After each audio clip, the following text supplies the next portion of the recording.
He's in Montreal where his father made his name, wearing his number. What a talent. You can't even make it up. He's just doing what he loves, and man, he does it so well. 19 years old, a 2-out walk-off home run to put a capper on spring training. So what's going to happen first? Is he going to come up to the show, or is his dad going to give his Hall of Fame speech? We're here at the home of the New Hampshire Fisher-Cats, AA affiliate of the Toronto Blue Jays, and we're going to talk hitting with some of the best prospects in that organization. Right now we're with Vladimir Guerrero Jr. Vladdy, thank you for doing this.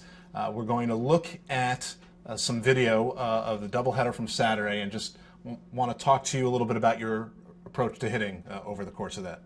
So we're going to start with your first at-bat in game one, which ended with you striking out on a breaking ball.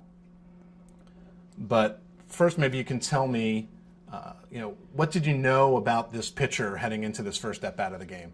This was the first time he had faced this pitcher, so he tried to see all of his pitches. He had never seen the movement before live, so that was what he was up there trying to do, was watch the pitches move. Now, in that pitch you fouled off, I mean, that was a pretty good, you had a couple of really good swings in this at-bat, even though you didn't have anything to show for it. Did you, when you have a pitch like that and you foul it off, is there ever any frustration with, that was the pitch I should have done something with? He tries not to do too much, especially the first time he comes up to bat. He wants to see the pitches, so the second time he comes up, he knows where they're going to move and where he likes to locate them. So he tries to put the ball in play and not do too much in the first at bat. He got you on that breaking ball. I don't get the sense that you get fooled too often, but it looked like he really got you on that breaking ball. What happened on the strikeout pitch? He hadn't seen this pitcher before, and now that after in that first at bat, he got a chance to see the breaking ball. The next time he came up, he had a better idea of where it was supposed to be. Let's go to that second at bat, because you saw it. What did you take from the first at bat that helped you in this one? He learned his rhythm and where he liked to throw each pitch in the count, and so that going into the second one, he understood that better. All right, so first pitch strike, then you take one low and away.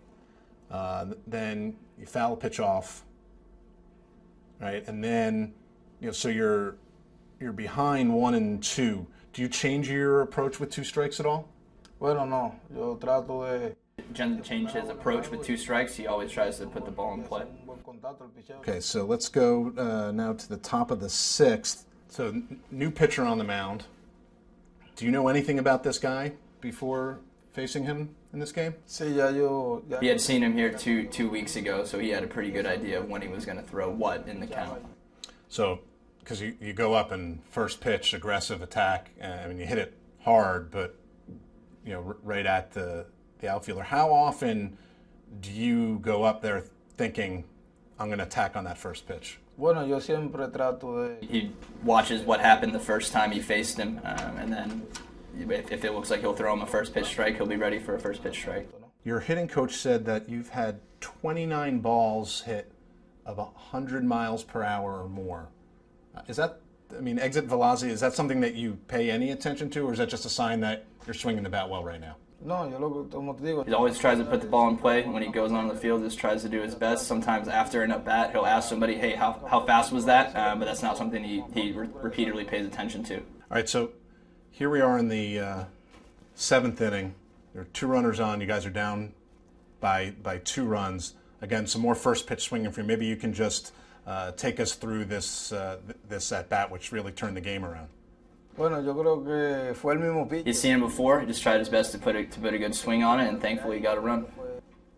More than, that what tied the game up. You guys went on to win. How important is it for you when you see, especially your runner on third, a runner in scoring position? Do you find that your focus intensifies? It seems that you're driving in runs in bunches so far this year, that you really love those opportunities to bring that runner from third home or from second home. He always tries to bring him home. If there's a runner in scoring position, he does what he can to hit the ball hard enough and drive them in. Let's go around to game 2. Right now we're watching Bo's first at-bat. You've been with Bo now for a while. How much do you like having him in front of you in the lineup, and how much can you learn from what he does in the at-bat right before you, even if you are different hitters? Bueno, yo creo que así igual como le pichan. Oftentimes, how they pitch Bo, they'll also pitch him. So when he's there in the on-deck circle watching Bo bat, he's paying attention because this might happen to him in the future. Then he goes up to bat with a plan. Oftentimes, exactly what happened to Bo will happen to him.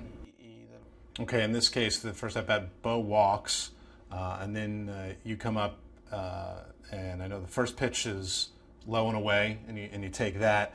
And then it's the second pitch that you're really able to drive to left field. So maybe you can talk a little bit about what you see from this pitcher. Bueno, yo creo que ya yo lo vi enfrentado. You'd already seen him twice before this at-bat, so he went up there with a plan, and all he tried to do again was put the ball in play, and it ended up really well. Now, I know that you work on hitting the ball the other way a lot, but in this game in particular, and even in game one of this doubleheader, you're able to use the pull side a little bit more. Bueno, yo creo que Depends where the pitch is. This pitch was an inside pitch, so he drove it to left. If it had been outside, he would have driven it to right. And what happened here where you got thrown out at second? Bueno, yo creo que fue un batazo. So the ball arrived a little faster than he thought. It was a bad decision. It was just a bad decision. He owns up to it. Maybe you're just hitting the ball too hard. Demasiado duro. I think he understood that one. Yeah.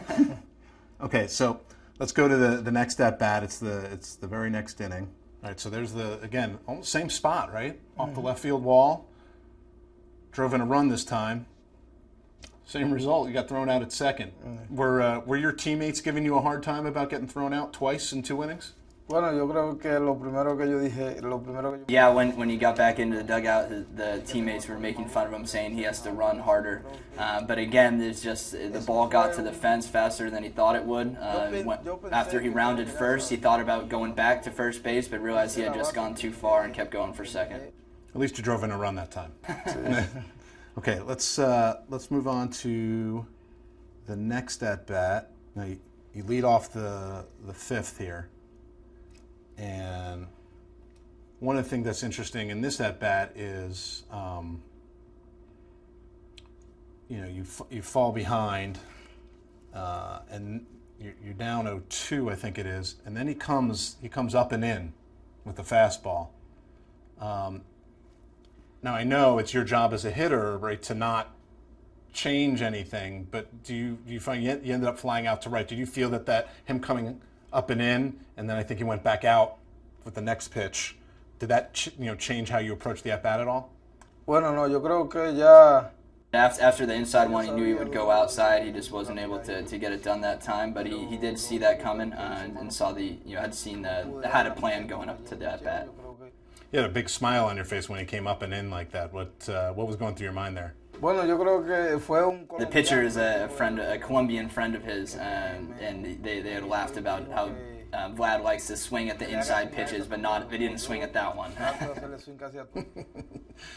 Okay, it's nice to know the inside story there. All right, so your last at-bat ended up with you striking out, so this at-bat ended up being a 7-pitch at-bat. Now, you ended up with a strikeout on a huge swing. You didn't get cheated, but how much do you love battles like that against pitchers where you foul off pitches, you see a lot of pitches, even if it doesn't end up in a hit?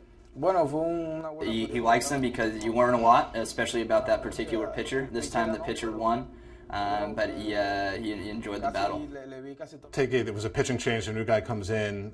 Were there any pitches in that at-bat that you thought, oh man, I wish I had that one back? Tries to put it in play. That time he got him out. You can't get a hit every time you go up to bat, but he still just tries to put it in play. Now, one last at-bat I want to take it, not from Saturday. This was against Mickey Janis, who's a knuckleballer. So, I mean, how do you approach a knuckleballer? He tries not to change his swing with a knuckleball pitcher, still tries to hit it hard. You have to watch it from the moment it leaves his hand and all the way to the plate. He did what he could with it. That's an understatement because you hit it clear out of the stadium. Was that a knuckleball he threw? Mm-hmm. Yeah. Have you ever hit a ball clear out of a ballpark before? Bueno, yo creo que es primera vez que yo la... Usually, first of all, he's not sure if he's ever hit a home run out of a stadium before, doesn't think he has, because when he hits home runs, he doesn't watch them. He likes to start running down the line.